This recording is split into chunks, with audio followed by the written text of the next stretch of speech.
faashisti Teediroos kan ilmaan raayyaa harkaaf harma mure mootummaan Abiy rifeensa isaa qabeenya Oromoo guddaatti kaffalee biyya Ingilizii biyya kanatti deebise.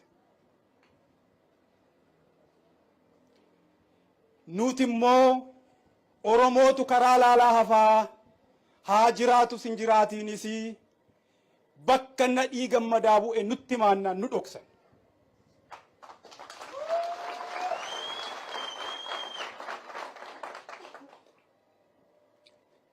Faashisti Minilikiin boraatii godhatanii itti hirkatanii ta'an. Haayile Sillaasee sodaataa gaafa biyyi diinaan weeraramtu kabaqatee biyya Ingilizii dhokate. Gaafa Garasuu Dhukiifaa asumatti Xaaliyaanii lolan. Gaafa Kabbadaa Buzunesh lolan. Gaafa Masfin Raas Masfin Silashii Jaarraa asumatti lolan. Jaagamaa Keelloo faa lolan. Haayile Sillaaseen ni baqate moo baqan? Isa boraatii godhatan. Sodaataa faarfatanii, faashistii faarfatanii. Irreecha darbe Finfinneetti kabajnee miti. Mana hidhaa taa'een argaa ture. Bareedaa. Akkanattuu haa ta'u.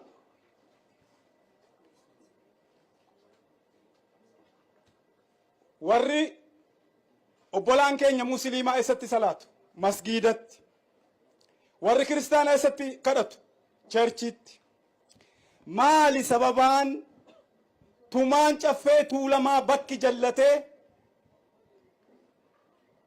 mana dhugaatii machooftuun keessaa sirbitu giyoon bakkaa kaasuu sodaachuuf jecha bakkitti irreechi irreeffatamu bakkaa maqee bakka biraatti maaliif irreeffanna? Obbolaan keenya musliimaa masgidatti salaatu, kiristaanoo cherchiitti kadhata. Mana dhugaatii machaan keessaa sirbaa bulu giyooniin bakkaa kaasuu moo tumaa caffee tuulamaa bakkaa kaasuutu salphata? Tumaan caffee tuulamaa bakka amma giyoon jiru kana kan inni murteesse achumatti kadhanna, achumatti waaqaan kadhannaa bira geenya. Kanaaf gaafa eenyutu fira keenya jennu, isa kamtu diina keenya jennu, Oromoon takkaa cubbuudhaan murteesseen beeku, riziniidhaan dhugaadhaan malee. Ammas mootummaan kun nuun ta'uu ka jennu warra kana faalakkoofneeti. Kan biraa ammas karaa nagaa filachuuf.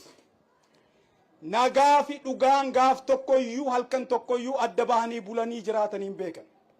Yoo dhugaan hin jiru ta'e nagaan hin jiru. Dhugaan immoo ni dabe. Akkamitti dabe? Abbaa lafaa ta'uu dadhabe.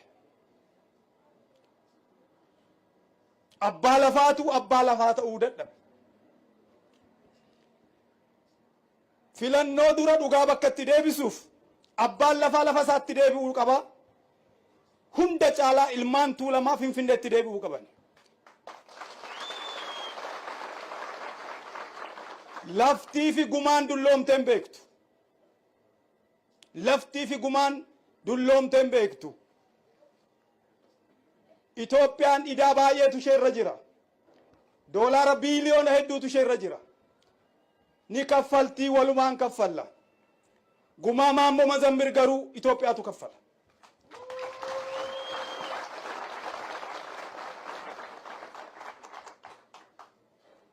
Kanaaf gumaan bahuu qaba. Abbaan lafatti deebi'uu qaba. Ilmaan Walloo bittaa halagaa jalaa bahanii biyya abbaa isaaniitti deebi'uu qabu. Oromiyaa jalatti buluu qabu. Dhiifama naa godhaa. Shirri Xaam Islaam jedhamaadha. Amaara jalatti bule. Kana jalaa bahuu qabdi ilmaan Walloo.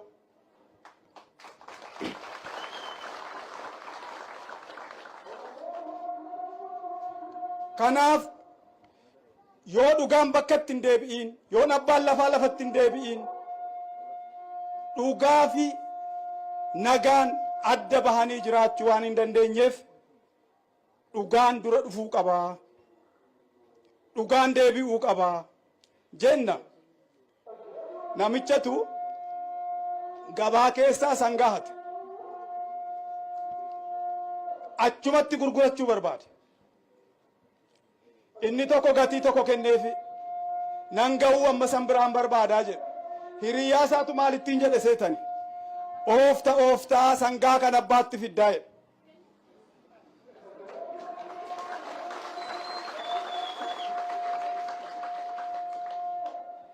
Micaa amma deddeebistanii maqaa dhootan kana marroo seenaa, jaal marroo seenaa, namni akkana barnootaa fi nagaa jaallatu takkaan agarreni nan guddise.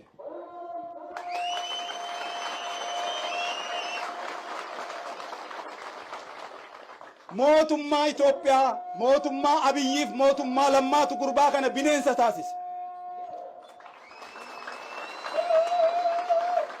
Ammas araaramuu qabu. Lola fixuun dandeenyetti seenani, lola kana fixuun danda'ani, biyya kana balleessu. Gurbaa kana waliinis warra kaan waliinis taa'anii mari'achuu qabu. Kuni filannoo dura dhumachuu qaba. Micaan kuni nama nagaa jaallatu, nama sammuu qaroo, nama barnoota jaallatu, nama taa'ee danda'a fa'iin teessisee qayyabachiisaa ture.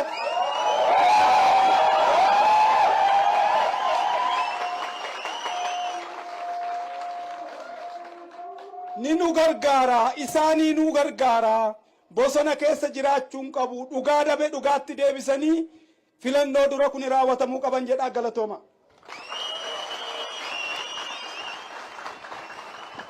Kolonii gammachuu ayyaanaa hamleedhaan gara teessoo isaanii hamleedhaan.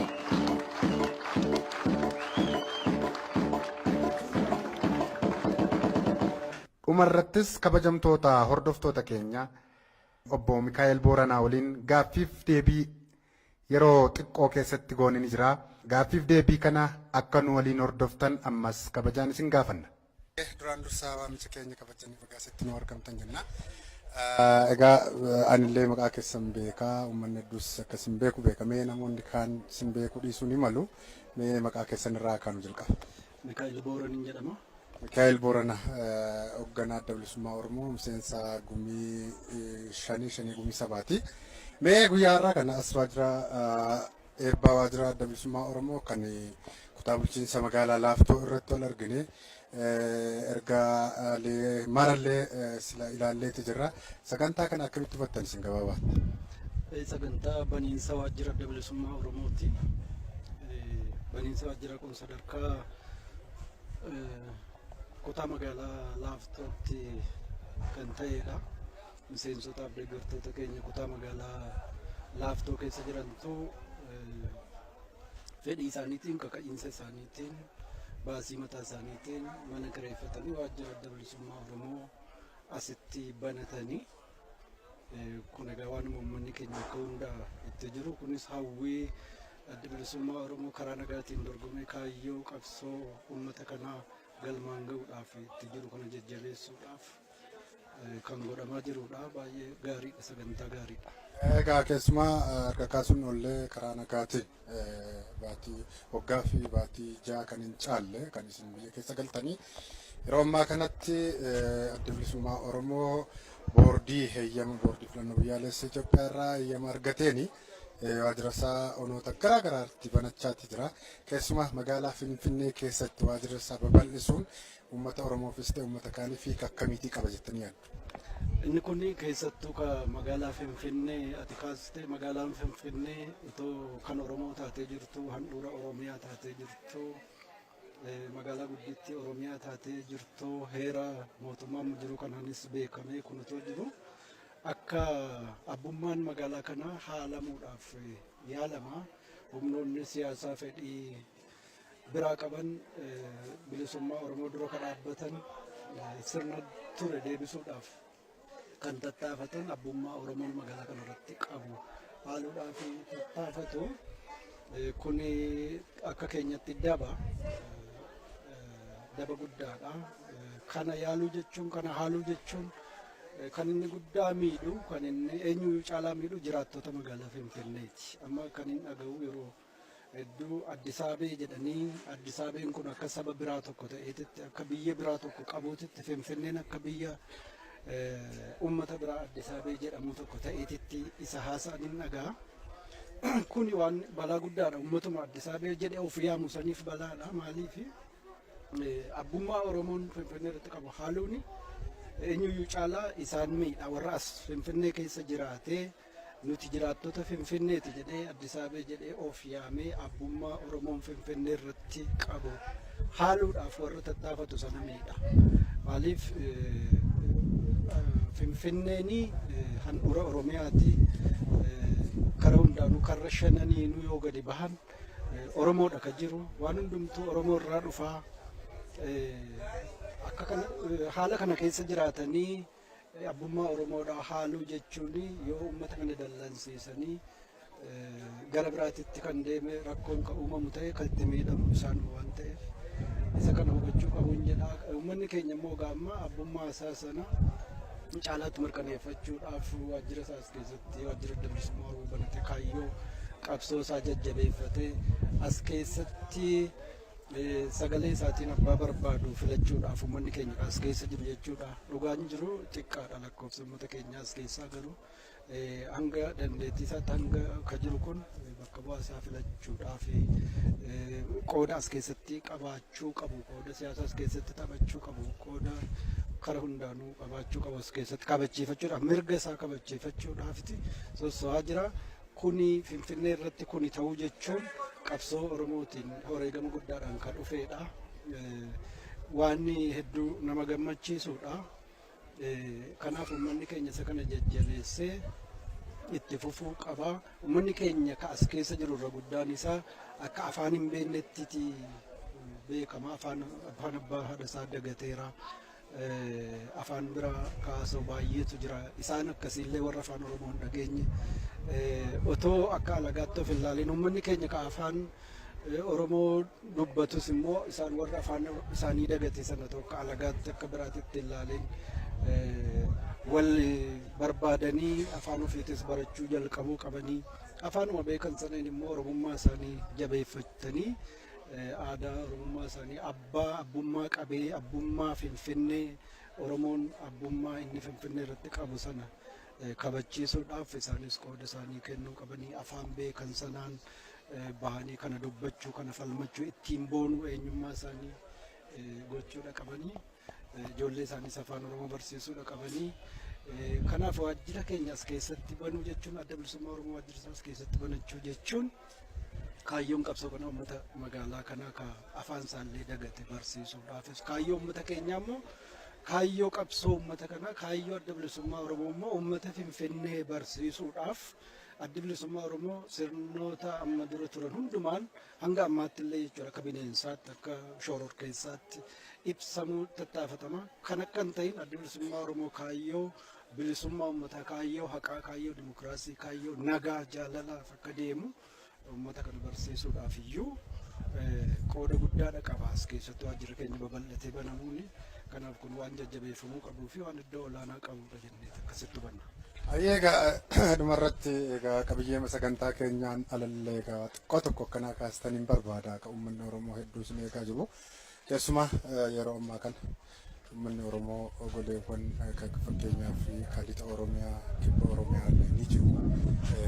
Nageenyi naannaa sanaa haalaan miidhamaatii jira. Uummanni dararamaati jira. Inumaa immoo uummanni Oromoo iyyi isaa tokko akka paartii keessanittis adda bilisummaa Oromoo maaf nurratti callisee paartiliin dhaabaa Oromoo bakka bu'an jedhanii kanneen akka KFO Kongireesii Federaalistii Oromiyaa paartiin biyyaalessa Oromiyaallee maaliif tokko ta'anii fala itti nuun uumanii gama tokkoon mootummaan immoo lakki nuti olaantummaa seeraa kabachiisuu fi olaantummaa seeraa yakkoota mirga dhala namaa irratti baay'ee mul'achaa jiran kana salphisuuf hojjechaatii jirra jedhu. Isin mee gama kanaan egaa filannoottis waan deemtaniif an kaase mee otoo rakkoon nageenyaa hamaa fi dararri guddaan adeemsifamaa jiruuti filannoo kana itti deemee ni injifanna jettu isin akka paartii keessanitti. Dubbiin kun dubbii injifachuu dhabuu otoo hin taane dubbii filannoon kun akkam ta'uu deemaati. Eenyu injifataa atiin injifattaan injifattoo osoo hin taane otoo kun Oromiyaa keessatti deemaa jiru. Oromiyaa qofa immoo miti naannawa biyyatti adda addaa hunda keessatti nageenyi dhabamuunii fi wanni garaagaraa wanni buburree ta'e hedduutu jira. Inni kun waan hedduun isaa waan filannoo gochuuf deemna biyya kana dimokiraasiitti ceesisuuf deemna jedhu wajji wal faallessuu fi waan wal danquutu jira. Yaaddoo nageenyaa guddaatu jira. Nageenyi uummataa keessatti Oromiyaa keessatti uummanni keenya akkuma jettee dhiyaatti godinoonni Wallaggaa, Gujiin, Booranni lola keessa jira. Keessattuu Wallagga keessatti baatiin tokkoon darbe kun seenaa biyya kanaa keessatti seenaa uummata keenyaa keessattis waan hedduu nama gaddisiisuu fi wanta akka ta'e hin beekne uummati keenya akka maleetti lubbuun isaa akka baalaa harcaa'aa jira. Utuu kun ta'uu nuti maaliif waajjira banachuu waa'ee filannoo haasa'utti maali akkamitti deemama inni jedhu dhugaadha gaaffiidha. Inni kun nuti akka adda bilisummaa Oromootti